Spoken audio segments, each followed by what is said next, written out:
Guys, today we are visiting Jericho, a town located in the West Bank. It's one of the earliest continuous settlements in the world, dating perhaps from 9000 BCE. The river Jordan here forms the border between Jordan and Palestine. Cheers!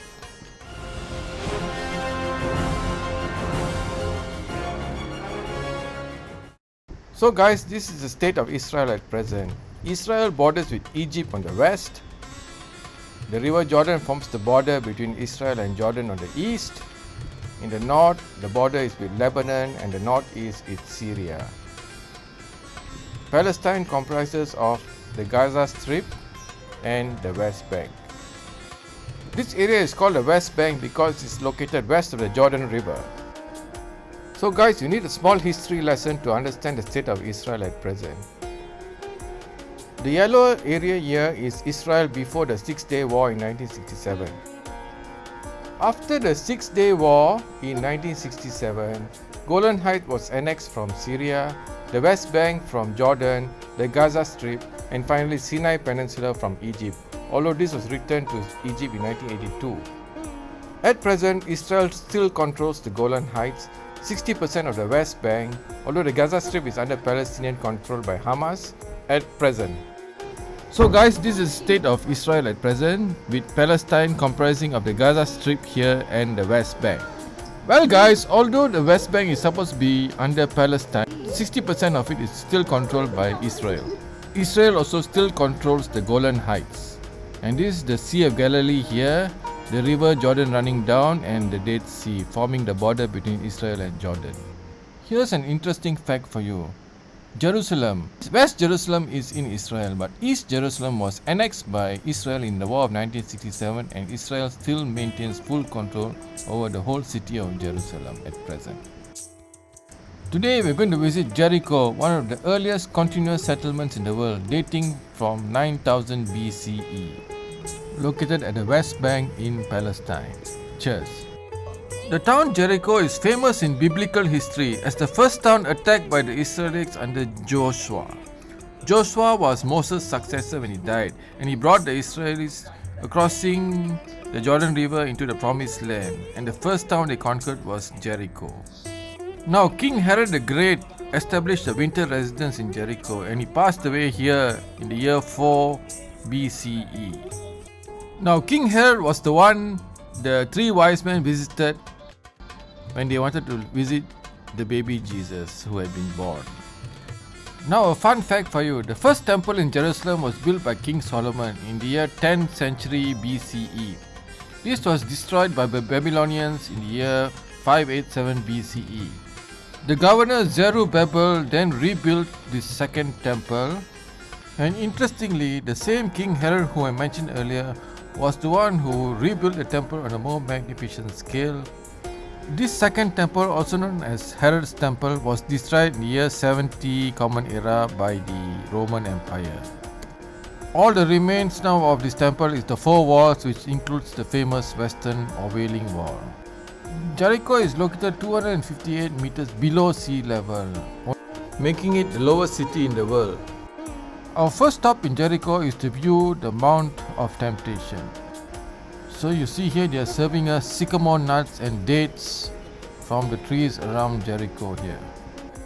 Now the Mount of Temptation, which can be seen here, is traditionally regarded as the mountain on which Jesus Christ was tempted by the devil after his 40-day fast. The summit of the mount, about 360 meters above sea level, offers a spectacular panoramic view of the Jordan Valley, the Dead Sea, and the mountains of Moab and Gilead. This Mount of Temptation is about 5 kilometers northwest of the West Bank city of Jericho. Access to the summit is by a 30-minute trek up a steep path, passing through the cliff-hanging monastery on the way, or by a 5-minute cable car ride from Tel Jericho, which we will take shortly. The mountain is also known as Mount Quarantania or Jebel Quarantul. Both names arise from the mispronunciation of the Latin word quarantina, meaning 40, the number of days in Jesus Christ's fast. This period of fasting became the model for practice of Lent in Christian churches. This is the area of the Dead Sea, and thus the products made from the mud of the Dead Sea are freely available here. Let's see it. We apply it on the face, first doing an exfoliation. After the exfoliation, we leave the mask on the skin 5 minutes. This mask works on firming, cleansing, and skin hydration. After 5 minutes, you remove it using a magnet. Masks are usually moved with water, but if you can use water, the important thing is to wash away. That's why we use a magnet instead. With no magnet, it does not come off easily. It's very difficult to remove. With magnet, we do a very simple movement. The mask comes off. All we have to do is this. Magic. And touch your skin, see how it feels. So you guys, you see, the owner has showed us a demonstration how he used the magnet wrapped in a piece of tissue to get rid of the mask which was placed on the skin, leaving behind the important ingredients to preserve and maintain the health of the skin.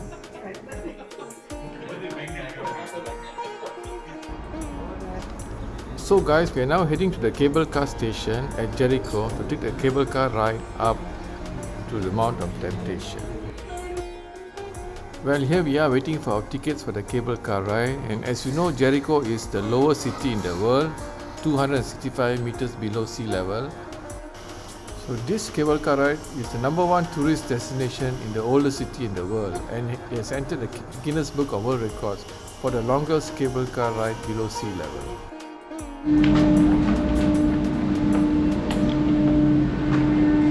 This cable car ride, alright? I'm okay. That's Suresh. That's Suresh. It's usually Shanti who will say like this, the daughter. Yeah. Emma, he's got the thing. You can see here Raja looking a bit anxious. That's because he has this fear of heights.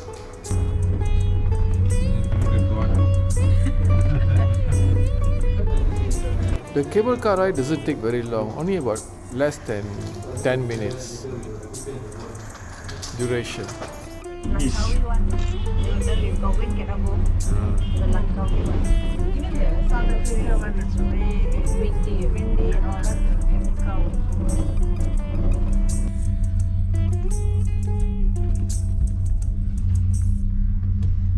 Welcome everybody. Namaste. Good morning, good morning. As you get off the cable car ride and start walking up the Mount of Temptation, you pass through the small bazaar with various souvenirs and trinkets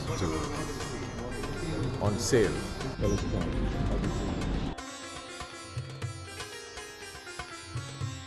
Since we are going up a hill to visit the Greek Orthodox monastery, let me give you some details about the differences between the Catholic Church and the Greek Orthodox Church.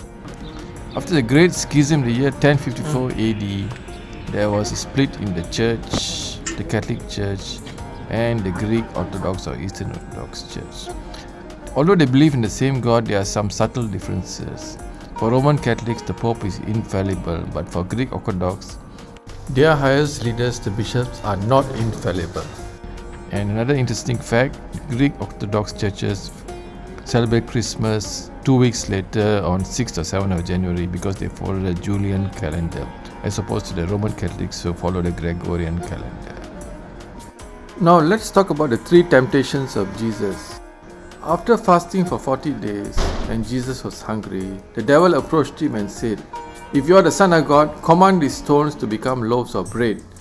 But Jesus replied, "One does not live on bread alone, but on the word of Jesus." The devil then took him to stand on the top of the mountain and said, "If you are the Son of God, throw yourself down and the angels will save you." And Jesus replied, "You shall not put the Lord to the test." And finally, the devil took him to a high mountain, and it was on this spot at the summit of the mount where Jesus was tempted by the devil. Showed him the kingdoms of the world and said, "If you give yourself to me, I will give you these kingdoms." And Jesus said, "Get away, it is written that you shall only worship God." And thus the devil left him. This grotto here, just before entering the monastery, was where the devil tempted Jesus to turn stone into bread.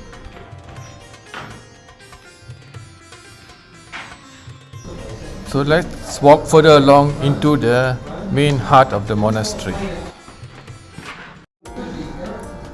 This is the area of the dome of the monastery. You can see those frescoes there, very nice. And the frescoes on the wall depicts the scenes of the temptation of Jesus by the devil. And the stone as seen here was where Jesus sat during one of his temptations. After the mountain visit, we are driving through the streets of Jericho again. Tree, but this is in the center of Jericho. So as the guide said, this roundabout represents the center of Jericho, where Jesus used to travel from Jerusalem to Jericho, and people used to wait for him around this roundabout area. Where the people were waiting for Jesus while he was coming. He used to move a lot between Jericho and Jerusalem. That's in front of us, that's the tree you see as this is the tree. I'm sure you all know the parable of Zacchaeus. Zacchaeus was a chief tax collector in Jericho. And when Jesus appeared in Jericho, the crowds were so big, Zacchaeus climbed a sycamore tree to look for Jesus. And Jesus saw Zacchaeus and asked him to come down and said he will go to his house for a meal. Now this tree here at the major intersection in Jericho is supposed to be the same tree which Zacchaeus climbed to see Jesus. Tests carried out on this tree has shown that it is over 2000 years old and stands in the same setting as the biblical sycamore tree.